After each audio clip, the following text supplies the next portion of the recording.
ओम श्री गणेशाय नमः। ओम श्री परमात्मने नमः। सभी गीता प्रेमी साधकों को सादर प्रणाम के साथ जय श्री कृष्ण।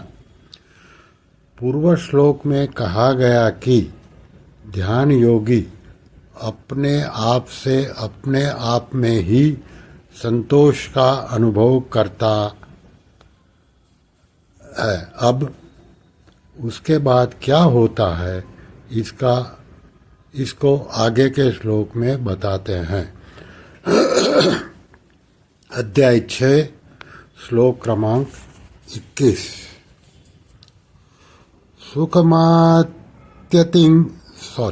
सुखमात्यन्तिकं यत्तद् बुद्धिग्राह्यमतीन्द्रियं वेत्ति यत्र न चैवायं शीतस्लतै तत्त्वतः।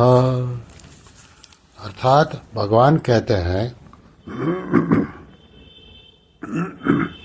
जो सुख आत्यंतिक, अतीन्द्रिय और बुद्धिग्राह्य है, उस सुख का जिस अवस्था में अनुभव करता है और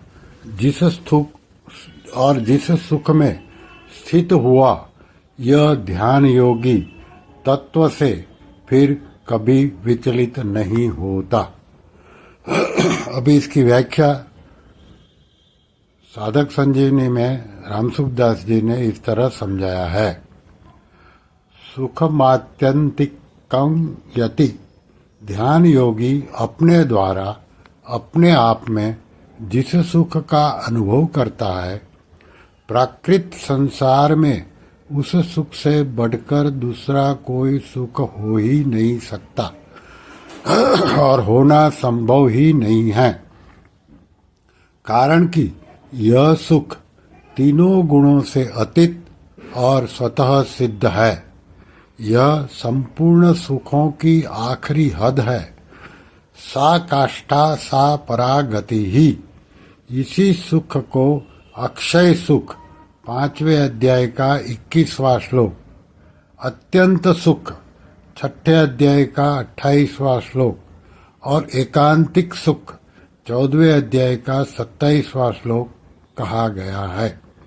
इस सुख को यहाँ आत्यंतिक कहने का तात्पर्य है कि यह सुख सात्विक सुख से विलक्षण है। कारण कि सात्विक सुख तो परमात्म विषयक बुद्धि की प्रसन्नता से उत्पन्न होता है, गीता के 18वें अध्याय का 37वां श्लोक। परंतु यह आत्यंतिक सुख उत्पन्न नहीं होता, प्रत्युत यह स्वतः सिद्ध अनुत्पन्न सुख है।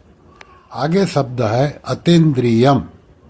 इस सुख को इंद्रियों से अतीत बनाने का तात्पर्य है कि यह सुख राजस सुख से विलक्षण है। राजस सुख सांसारिक वस्तु, व्यक्ति, पदार्थ, परिस्थिति आदि के संबंध में पैदा होता है और इंद्रियों द्वारा भोगा जाता है। वस्तु, व्यक्ति आदि का प्राप्त होना हमारे हाथ की बात नहीं है और प्राप्त होने पर उस सुख का भोग उस विषय यानी कि वस्तु, व्यक्ति आदि के ही अधीन होता है। अतः राजस सुख में पराधीनता है, परंतु आत्यंतिक सुख में पराधीनता नहीं है। कारण कि आत्यंतिक सुख इंद्रियों का विषय नहीं है। इंद्रियों की तो बात ही क्या है, वहां मन की भी पहुंच नहीं है। यह सुख तो स्वयं के द्वारा ही अनुभव में आता है। अतः इस सुख को अतीन्द्रिय कहा है। फिर है बुद्धिग्राह्यम। इस सुख को बुद्धिग्राह्य बताने का तात्पर्य है कि यह सुख तामस सुख से विलक्षण है। तामस सुख निद्रा, आलस्य और प्रमाद से उत्पन्न होता है। गाढ़ निद्रा यानी कि सुषुप्ति में सुख तो मिलता है, परंतु इसमें बुद्धि लीन हो जाती है। आलस्य और प्रमाद में भी सुख होता है, पर उसमें बुद्धि ठीक ठीक जागृत नहीं रहती तथा विवेक शक्ति भी लुप्त हो जाती है। परंतु इस आत्यंतिक सुख में बुद्धि लीन नहीं होती और विवेक शक्ति भी ठीक जागृत रहती है, पर इस आत्यंतिक सुख को बुद्धि पकड़ नहीं सकती, क्योंकि प्रकृति का कार्य बुद्धि प्रकृति से अतीत स्वरूपभूत सुख को पकड़ ही कैसे सकती है। यहाँ सुख को आत्यंतिक, अतीन्द्रिय और बुद्धिग्राह्य बताने का तात्पर्य है कि यह सुख सात्विक, राजस और तामस सुख से विलक्षण अर्थात गुणातीत स्वरूपभूत है। फिर है वेत्ति यत्र न चेवायम सितस्ल चलति तत्वतः। ध्यान योगी अपने द्वारा ही अपने आप के सुख का अनुभव करता है और इस सुख में स्थित हुआ वह कभी किंचित मात्र भी विचलित नहीं होता, अर्थात इस सुख को अखंडता अर्थात इस सुख की अखंडिता निरंतर स्वतः बनी रहती है। जैसे मुसलमानों ने धोखे से शिवाजी के पुत्र संभाजी को कैद कर लिया और उनसे मुस्लिम धर्म स्वीकार करने के लिए कहा, परंतु जब संभाजी ने उसको स्वीकार नहीं किया, तब मुसलमानों ने उनकी आंखें निकाल ली, उनकी चमड़ी खींच ली, तो भी वे अपने हिंदू धर्म से किंचित मात्र भी विचलित नहीं हुए। तात्पर्य यह निकला कि मनुष्य जब तक अपनी मान्यता को स्वयं नहीं छोड़ता, तब तक उसको दूसरा कोई छुड़ा नहीं सकता। जब अपनी मान्यता को भी कोई छुड़ा नहीं सकता, तो फिर जिसको वास्तविक सुख प्राप्त हो गया है, उस सुख को कोई कैसे छुड़ा सकता है, और वह स्वयं भी उस सुख से कैसे विचलित हो सकता है? नहीं हो सकता।